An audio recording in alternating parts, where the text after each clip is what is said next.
Bonjour à tous et bienvenue pour ce nouveau podcast Café avec Spiritisme avec les commentaires de Gustavo Silveira.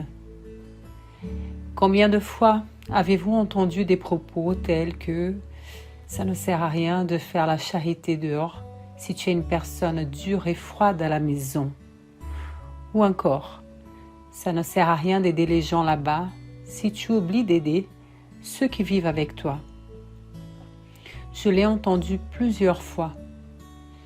Pendant ces périodes, j'ai beaucoup réfléchi à cela et je me suis dit, le bien que j'ai fait à l'extérieur est-il vraiment sans valeur si je n'exerce pas cette même charité à la maison? Dans le livre Notre pain, chapitre 117, intitulé « En famille », notre bien-aimé bienfaiteur Emmanuel a écrit quelques phrases qui sont des véritables perles pour nos enquêtes. Dès le début du message, il dit « La lutte en famille est un problème fondamental de la rédemption de l'homme sur terre.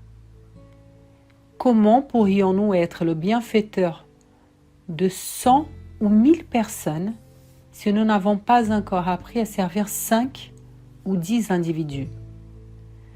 Cette question est une question logique qui s'entend à tous les disciples sincères du christianisme.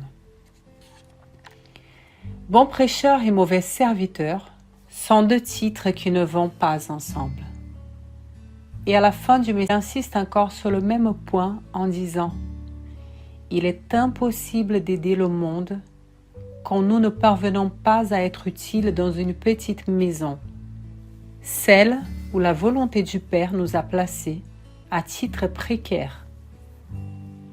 Et pour nous aider plus loin dans notre réflexion, il convient de rappeler qu'Emmanuel, dans ce message, commente un discours de Paul dans la première lettre à Timothée, chapitre 5, verset 4, dans lequel l'apôtre dit « Apprenez d'abord à faire preuve de piété envers sa propre famille et récompenser ses parents, car cela est bon et agréable devant Dieu. » Oui, il semble que si nous n'exerçons pas la charité à l'intérieur, ce que nous faisons à l'extérieur perd sa valeur ou n'a aucun sens. Peut-être que rien ne changera pour ceux qui reçoivent de l'aide. Mais qu'en est-il de nous? Comment cela fonctionne? Mais alors, pourquoi Emmanuel a-t-il affirmé qu'il ne serait impossible d'aider le monde alors que nous ne pouvons même pas être utiles à la maison? On se souvient ici de la définition donnée par les esprits à Kardec de la charité dans la question 886 du livre des esprits.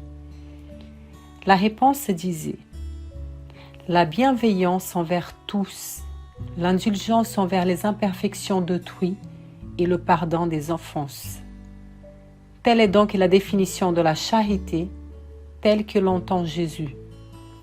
Cependant, réfléchissons à une situation simple, une distribution des paniers alimentaires.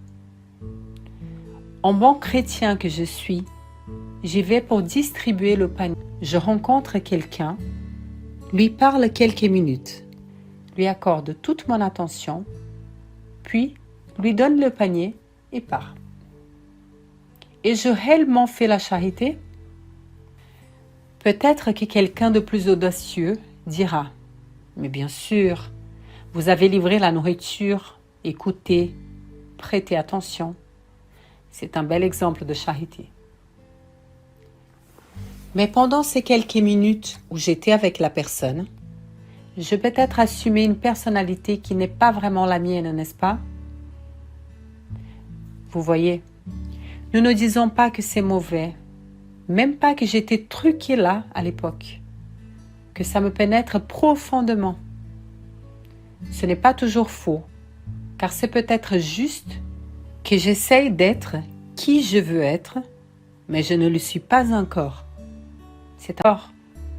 Mais c'est un besoin d'attention, donc je n'ai pas l'intention de faire une évolution spirituelle des apparences.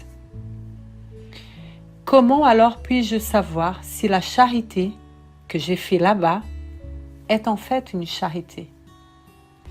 Comment puis-je comprendre si lorsque je suis avec une personne, je travaille vraiment à l'intérieur et pas seulement en portant une cape de personnalité bon enfant? Eh bien, pour répondre à ces questions, peut-être devrions-nous penser: comment ai-je essayé de traiter les gens qui vivent avec moi? La phrase d'Emmanuel: la lutte dans la famille est un problème fondamental pour la rédemption de l'homme sur terre, est tout à fait exact. Je ne peux savoir si la charité que je fais à l'extérieur est vraiment de la charité quand je m'arrête pour penser à quel genre de personne j'ai été à l'intérieur. Pas dans le sens où à l'intérieur de la maison j'ai besoin d'être le même saint, entre guillemets, que je suis à l'extérieur, mais le point clé ici est: ai-je la même volonté de servir à la maison qu'en dehors des réunions? Comprenez qu'il ne s'agit pas de toujours bien faire les choses, mais d'être toujours prêt à bien les faire. Il est évident qu'à la maison, nous échouerons beaucoup plus. Mais avant d'échouer, j'essaierai de bien faire les choses. Avant de perdre patience, j'essaierai de les tolérer. Avant d'offenser en retour, j'essaierai de pardonner. Et je le ferai volontiers en essayant de suivre vraiment l'Évangile dans ces détails que je peux percevoir. Si à la maison, j'ai une réticence à aider, à pardonner, à louer, mais à l'extérieur, j'ai une grande volonté de faire tout cela, alors quelque chose ne va pas dans mon comportement. Ceux qui vivent avec moi ne sont-ils pas aussi des enfants de Dieu qui ont besoin de mon aide? C'est pourquoi Emmanuel dit qu'il n'est pas possible d'aider le monde si nous ne sommes pas encore utiles à la maison. C'est juste que pour vraiment aider, la charité de l'apparence ne suffit pas. Il faut avoir de l'amour dans le cœur. Si j'exerce cet amour avec les gens qui vivent avec moi, il coulera naturellement vers les gens à l'extérieur. C'est pourquoi Paul dit: apprenez d'abord à faire avec ceux qui vivent avec vous. Ce n'est pas seulement, mais d'abord. Car alors envers les autres, la charité sera naturelle. De plus, il est à noter que le bien ne supporte pas les divisions.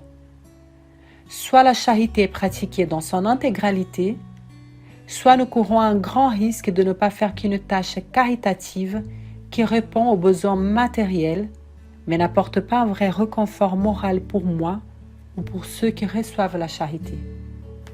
Réfléchissons à cela, certains que Jésus nous a mis en famille pour apprendre la vraie leçon de l'amour. Beaucoup de paix à tous et jusqu'au prochain épisode de Café avec Spiritisme.